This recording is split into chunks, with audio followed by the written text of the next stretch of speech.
Ngayon po ay magluluto ako ng ginisang kangkong na may toko at baboy.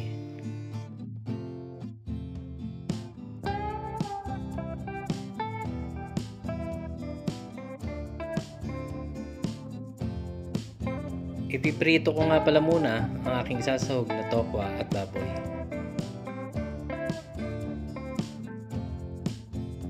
Uumpisahan ko na ang pagigisa.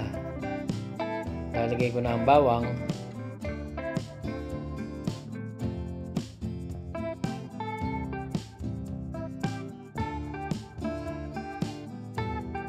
sibuyas,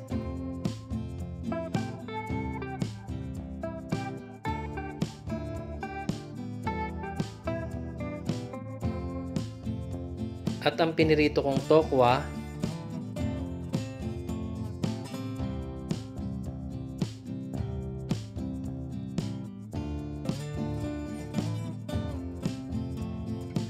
at baboy.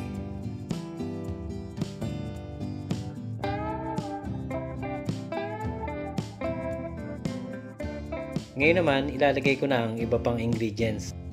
Uunahin ko na ang toyo, oyster sauce,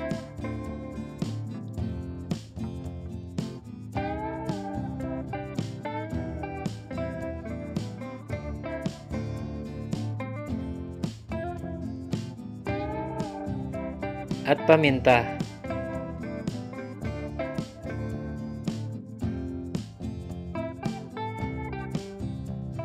Binlance ko na pala itong kangkong na ilalagay ko dito.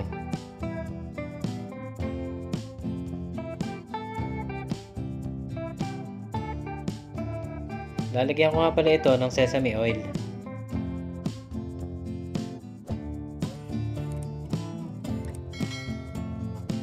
Tatakpan ko muna siya sandali para mas maluto ang kangkong.